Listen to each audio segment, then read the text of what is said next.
जय हिंद बच्चों।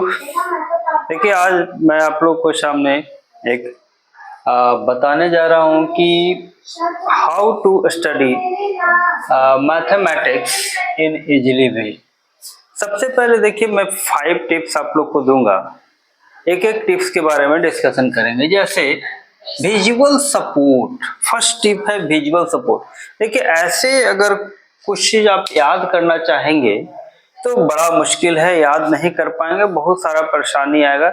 लेकिन अगर उसको विजुअलाइज करें, उसको पिक्चोरियल व्यू में हम लोग अगर उसको देखें तो आराम से याद हो जाता है। तो इसके लिए सबसे आसान तरीका क्या है ना, कि जो सॉल्व एग्जाम्पल है मैथ में, जो इधर क्लास 8 में हो, 9th में हो, 10th में हो, जो सोल्व एग्जाम्पल है उसको सबसे पहले अटैक करेंगे।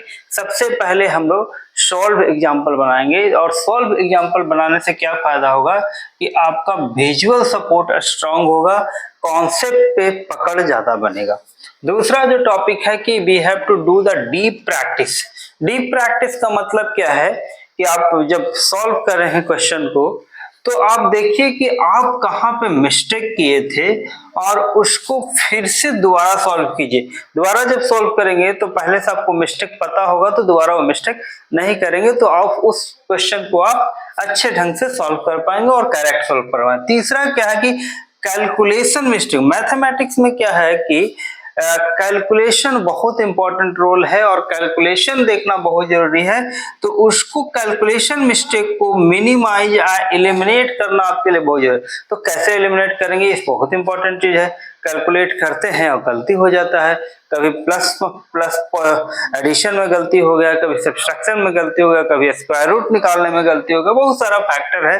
तो उसको क्या कीजिए ना कि आप मोर प्रैक्टिस कीजिए और इसको रियल वर्ल्ड से जोड़िए। जैसे आप कुछ भी घर में भी काम करते हैं तो आप कोशिश कीजिए कि उसको कैलकुलेटर यूज मत कीजिए। एडिशन करना है, सब्ट्रैक्शन करना है या कुछ भी करना है, आप अपने माइंड को यूज कीजिए, क्योंकि इसको जितना यूज करेंगे आपका फायदा उतना ही ज्यादा होने वाला। उसके बाद क्या है ना कि हम लोग क्या करते हैं कि एक ही टाइप के क्वेश्चन को बार बार बनाते रहते हैं।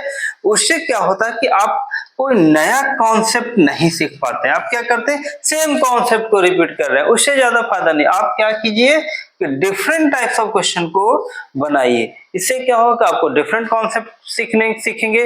डिफरेंट कॉन्सेप्ट सीखने से आपका कॉन्सेप्ट और बेहतर हो जाएगा। उसके बाद क्या है कि ये देखिए, 5th जो कॉन्सेप्ट है वो क्या है कि आप एग्जाम में जब जाते हैं तो सबसे पहले देखते क्या है कि एग्जाम में जाने के बाद आप देखेंगे एक ही साथ सारे क्वेश्चन को पढ़ लेते हैं। क्या करते हैं, सारे क्वेश्चन को पढ़ लेते हैं। तो मान लीजिए कि आपके पास 10 क्वेश्चन है, आपने एक ही साथ सारे क्वेश्चन को पढ़ लिया।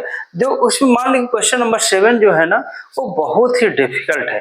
अब वो जो क्वेश्चन नंबर 7 बहुत डिफिकल्ट है, अब आप फर्स्ट क्वेश्चन को सॉल्व कर रहे हैं तो क्वेश्चन नंबर 7 के बारे में ही सोच रहे हैं, अरे वो क्वेश्चन कैसे बनेगा, नहीं बनेगा। तो एग्जाम में कभी भी मैथ के एग्जाम में खासकर आप क्या कीजिए कि एक क्वेश्चन को पढ़िए और उसी को सॉल्व कीजिए, फिर दूसरा क्वेश्चन पढ़िए, दूसरा क्वेश्चन सॉल्व कीजिए। एक ही साथ सारे क्वेश्चन को नहीं पढ़िए। तो ये 5 टिप्स था आपको easy study of the mathematics for any student, specially it is for class 8, 9 और 10th के स्टूडेंट के लिए। मतलब आप पहले विजुअल सपोर्ट रखिए, मतलब सोल्व एग्जाम्पल पहले बनाइए, उसका डीप प्रैक्टिस कीजिए और उसमें जो मिस्टेक है आप सॉल्व करने में जो गलती की है उसको फाइंड आउट कीजिए और फिर से दोबारा बनाइए।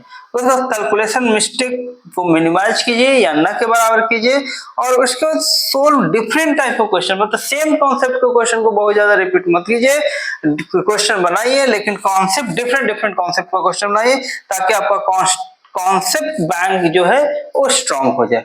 और 5th वन है कि सारे क्वेश्चन को एक ही साथ मत पढ़िए, क्वेश्चन को 1 बाय 1 पढ़िए। एक क्वेश्चन पढ़िए, सॉल्व कीजिए, फिर दूसरा क्वेश्चन पढ़िए, सॉल्व कीजिए। अगर एक ही साथ पढ़ लेंगे और कोई क्वेश्चन आपको ज्यादा टफ लगेगा तो आप हमेशा उसी क्वेश्चन के बारे में सोचते रहेंगे, तो दूसरा क्वेश्चन भी आपसे नहीं बनेगा।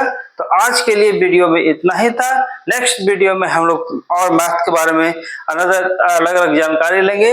तब तक के लिए जय हिंद, जय भारत।